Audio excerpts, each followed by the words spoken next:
મારે બે સાયકોલોજી સમજવી છે.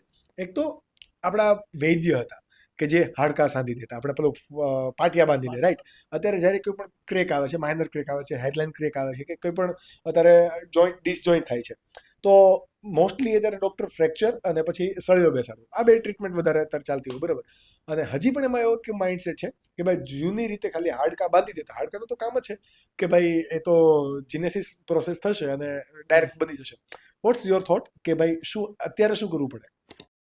Hey lovely audience, this is your host Akash Ukani and thank you for choosing this particular topic to watch. જો તમે આ પોડકાસ્ટ ક્લિપ માટેનો ફૂલ એપિસોડ જોવા માંગો છો તો તમે અમારી મેઇન યુટ્યુબ ચેનલ સ્કિલ જોગીને સબસ્ક્રાઇબ કરીને તમારી લાઈફ એન્ડ તમારા બિઝનેસમાં વેલ્યુ એડ કરી શકો છો. આવી અવનવી podcast clip every Monday, Wednesday and Friday જોવા માટે જો તમે કદાચ આ અમારી યુટ્યુબ ચેનલ સ્કિલ જોગી ક્લિપ પર નવા છો તો પ્લીઝ અમને સબસ્ક્રાઇબ કરો અને નોટિફિકેશન માટે બેલ આઇકન પ્રેસ કરો. અને જો તમે ઓલરેડી આ બેલ આઇકન પ્રેસ કરીને સબસ્ક્રાઇબ કરી દીધું છે then enjoy the video. Fracture ની ટ્રીટમેન્ટ બંને વે પોસિબલ છે. Orthopaedic surgeon can give you both treatment, કે તમને પ્લાસ્ટર મારશે એ તમારું હાડવેદને રિલેટેડ છે, કામ છે ને રિલેટેડ છે, અને તમને ઓપરેટિવ ટ્રીટમેન્ટ આપશે અલગ વસ્તુ છે. હવે કોઈ બી ફ્રેક્ચર છે જેનું પોઝિશન એડિક્યુટ નથી, જેની પોઝિશન ડિસ્પ્લેસ છે, તો એ કન્ડિશનની અંદર તમને સર્જિકલ એડવાઇસ આપશે, કરવી જ પડે. યસ. અને એ બી તમને બોથ ઓપ્શન આપી શકે. હું તમને બધી ટ્રીટમેન્ટ નોન સર્જિકલ વેમાં કરાવી શકું, પણ તમારે એના પ્રોસ અને કોન્સ એક્સેપ્ટ કરવા પડે. હું આજે એમ કહું કે આ બંને બોન તૂટી ગયું છે, કાંડું જોઈન્ટમાં તૂટી ગયું છે, એને તમે પાટો મારશો તો જોડાઈ તો જવાનું જ છે, પણ એની પોઝિશન એડિક્યુટ નહીં હોય અને ફ્યુચરમાં તમારી કાંડાની મુવમેન્ટ નહીં થાય, તમને ઘસારો લાગશે, કઈ બી તકલીફ રહેશે, તમે એક્સેપ્ટ કરવા રેડી છો?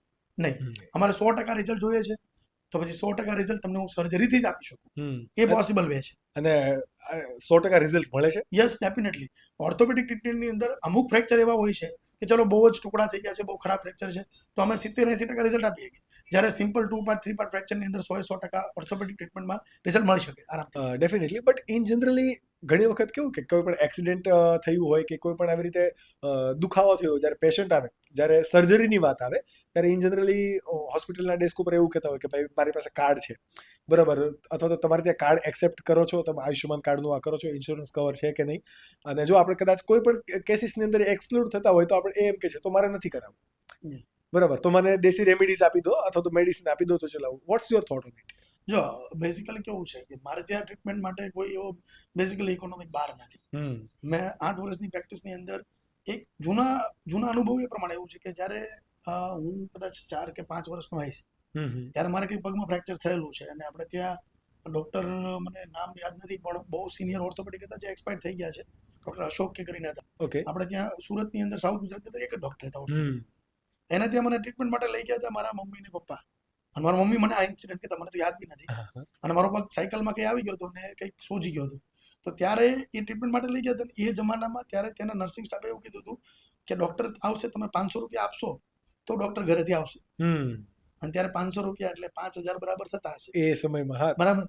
અને ડિપોઝિટ આપશો તો જ ડૉક્ટર આવશે, તો જ ટ્રીટમેન્ટ પોસિબલ થશે. પછી ત્યારે મારા મધર ને ફાધરે કંઈ બી મેનેજ કરીને ક્યાંકથી 500 રૂપિયા લાવીને આપ્યા અને મારી ટ્રીટમેન્ટ કરાવી. એ ઇન્સિડન્ટ મારા મમ્મી પપ્પાએ કીધું ને, એ ઇન્સિડન્ટથી ડેટથી લઈને મેં વિચારી રાખેલું કે જ્યારે હું હોસ્પિટલ ચાલુ કરીશ ને ત્યારે ડિપોઝિટની સિસ્ટમ નહીં રાખું, બરાબર. મારી હોસ્પિટલમાં આજ બી ડિપોઝિટની સિસ્ટમ નથી. મતલબ તમે આવો છો, પીડાવ છો તો સોલ્યુશન પહેલા છે, પહેલા ટ્રીટમેન્ટ પ્રાયોરિટી, પછી એમાં બી ક્લાસ અલગ નહીં કે ચલો અલગ ક્લાસમાં ટ્રીટમેન્ટ આપશું, અલગ વસ્તુ. યસ, ડેફિનેટલી મેડિક્લેમ પેશન્ટ છે, કાર્ડ પેશન્ટ છે, એમને જે પ્રમાણે base wise category wise treatment મળતી હોય, જનરલ વોર્ડ કે જે પ્રમાણે આપીએ. પણ પૈસા નથી એ ટ્રીટમેન્ટનો એક્સક્યુઝ મારે ત્યાં ક્યારેય નહીં થાય. મારે ત્યાં કોઈ બી ગરીબ પેશન્ટ આવશે ને તો એને એટલી ટ્રીટમેન્ટ મળશે જેટલો બી અમીર પેશન્ટને મળતી હશે. હાલમાં એની પાસે પૈસા નહીં હોય તો ચાલશે. પૈસા જ્યારે નથી એવું ઘણી વખત મારી પાસે જવા બી દે છે. હું મંથમાં કદાચ 200 સર્જરી કરતો હશે ને તો 10-20 સર્જરી તો જવા જ બી થતો હશે, અને જવા દઈશ બી કરું, કે મારે એટલું બધું જરૂર બી નથી કે બધા પૈસા હું જ કમાઈ લઉં. ભગવાને બહુ બધું આપ્યું છે ભગવાને. મેં તમને આ ઇન્સિડન્ટ કીધો ને, એ ઇન્સિડન્ટના બેઝ ઉપર જો મારી હોસ્પિટલમાં આજ બી ડિપોઝિટની સ્લીપ બનતી જ નથી. કોઈ પેશન્ટ એમ કે સાહેબ પહેલા કેટલા જમા કરો, હું ક્યારેય નથી કહેતો. મારે ત્યાં ઘણા પેશન્ટ એવા બી આવ્યા છે જે પેમેન્ટ દીધા વગર દાંત ઉતરીને ભાગી બી ગયા છે, અને અમે ક્યારે ટ્રેક નથી કર્યા. બટ તમે મોસ્ટ કોમન ચેલેન્જ, મતલબ કેવું કે સૌથી વધારે હાર્ડ સર્જરી કરી હોય, લાઈક કે ભાઈ આ તો તમને પરસેવો આવી ગયો કે 3-4 કલાક ઉભા રહ્યા તો એનાથી વધારે પણ ભર્યો, એવો કોઈ ઇન્સિડન્ટ તમે જો શેર કરી શકો? યસ, ઇન્સિડન્ટ એવા ની રિપ્લેસમેન્ટની અંદર એવા ઘણા ઇન્સિડન્ટ બનતા હોય છે.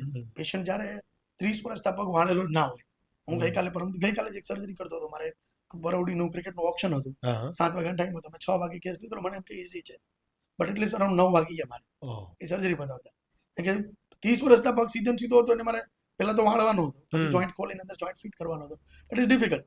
સર્જરી એક એવો ટાસ્ક છે કે જેમાં અનએક્સપેક્ટેડ વસ્તુ સૌથી વધારે આવી શકે. હા બરાબર, એક્સપેક્ટેડ કરતા અનએક્સપેક્ટેડ વધારે આવી શકે. એટલે નોર્મલી કેવું છે કે અમે પ્લાન સર્જરી કરી બેઠા હોઈએ, પણ અમારા મગજમાં બી અમુક સ્ટ્રેસ ચાલતી જ હોય. યસ બરાબર, અમે આ નોર્મલી આ બધી સ્ટ્રેસ ઓછી થાય તમારા એક્સપિરિયન્સથી.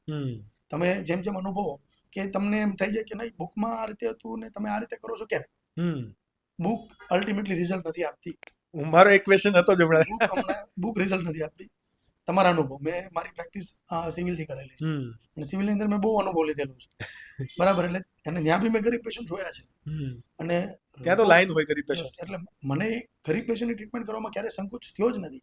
હું એક બેસિકલી એવા ગરીબ ફેમિલીમાંથી આવતો હતો. હાલો ચલો અત્યારે નથી, પણ મેં એવું અનુભવ કરેલો છે એટલે મને ખબર છે કે લોકોને ક્યારેક અચાનક દવાખાનું આવતું હોય ત્યારે લોકોનું પોતાનું જે સેટલમેન્ટ બધું વેચાઈ જતું હોય. મહિને 10-15 હજાર કમાવાળો માણસ હોય, હીરામાં કમાવાળો માણસ હોય, એ બધું એનું સેટલમેન્ટ કરતો હોય. છોકરાની ફીસ, ફરવા જવાનું, ખાવાનું જે બી હોય બધું સેટલ કરીને ચાલતા હોય. એમાં 15-20 હજારનો બીજો એક્સ્ટ્રા ખર્ચો આવી જાય તો એ અઘરું જ પડે ને. આપણે એક ટાઈમ આપી દો બધા. કહેવત છે કે તાવડી ટેકો લઈ જાય. તાવડી ટેકો લઈ જાય. અને એ સિચ્યુએશનમાં મેં ક્યારે એવું નથી કર્યું કે ભાઈ તમારી પાસે પૈસા હોય તો હું ટ્રીટમેન્ટ આપીશ. મેં તો એવું બી કીધું તમારાથી થાય તો આપજો, ન આપો તો કઈ વાંધો નહીં, ટ્રીટમેન્ટ તમારી થઈ જશે.